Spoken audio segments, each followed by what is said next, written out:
Hi, welcome to day 4 of our vacation. So let me show you where we're going to be today.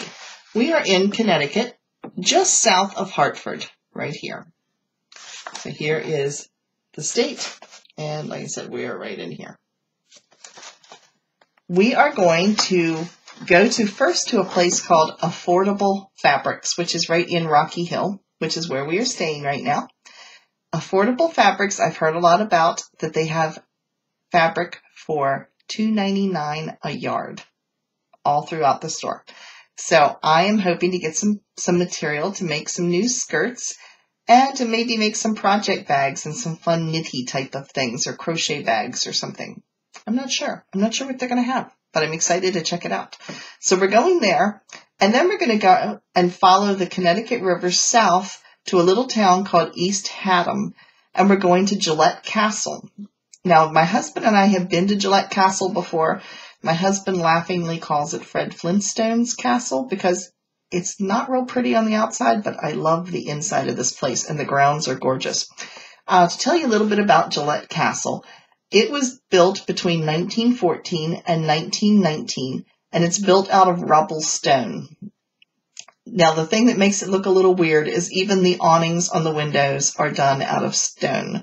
So it's a little on the chunky clunky looking side, but the inside is just so warm and cozy, and the grounds of this place are so neat.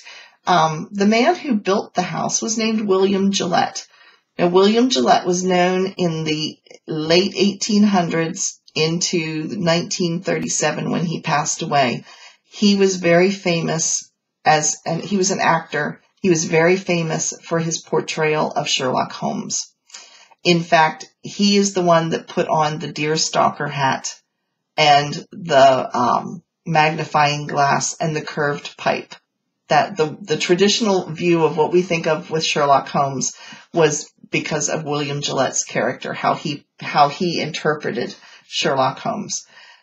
So he built this castle, like I said, between 1914 and 1919, and it's very unique in that it is a steel structure on the inside, but it has wooden beams when you walk in, and I'll try to put some footage and everything in. When you walk in, it's just a homey place. I don't know how to describe it. It's right on the Connecticut River. It has lots of rock, lots of wood beams. It has 47 different doors in the house, and every door has a unique locking mechanism. If you're familiar with it, it's a arts and crafts form called tramp art or chip carving. It's very similar to that type of style, but in some of the locks on the doors, it looks like lattice on the doors, and you turn the knob and the whole lattice work moves, and that's how the door opens and closes. None of the doors in the house are the same. Every single one of them is different. And he had a fascination with trains. So all of the light switches are wooden, and they look like the levers on a train engine. In fact, he had a narrow gauge railway that ran around on his property. It was a 3-mile track that ran around on his property at one time. The tunnel that it would go through and the trestle it would go over are still on site. You can still walk the grounds and see these. The rails themselves were removed years ago. But in the museum, one of the trains that he had is still on display there. So it's a 24-room, 3-floor castle. And it's 14,000 square feet. So it's large, but it's not like a huge, huge mansion like you think of, like the Newport, Rhode Island mansions and things. It's not like that. But it's a fascinating place. And it's just, like I said, it's just a warm, cozy type of place for that big of a house. It's only like 3 bedrooms, and they're not large bedrooms. And it just is one of those places. When we were in the last time, it has built-in like sofas underneath the stairwell, and it kind of reminds you of a hunting lodge. And I remember saying to the tour guide, that looks like such a nice place to curl up with a book on a rainy day. And she got to laughing and said, we actually do that. We curl up when things are quiet and we don't have people taking tours on rainy days. That's exactly where everybody heads for, is to sit underneath there on the sofa and just be cozy. So with that said, I'm going to put you loose on our tour of Gillette Castle and affordable fabrics.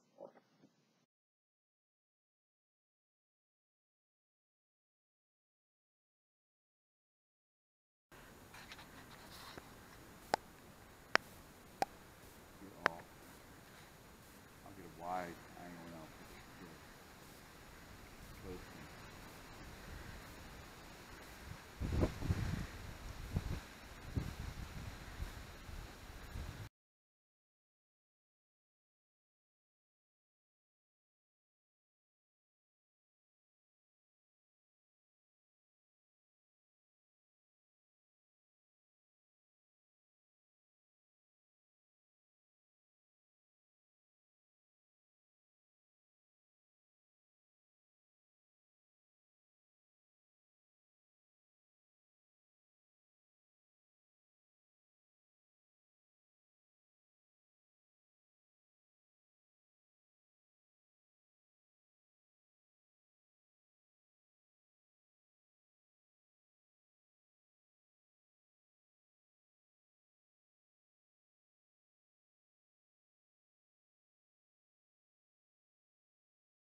There's the train trestle. You see where the great old roadway was for the train.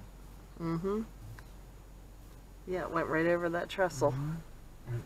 You see the grade going through the trestle. Mm-hmm. Little railroad bridge that ran all along here. Back over to the trestle on this side of the road.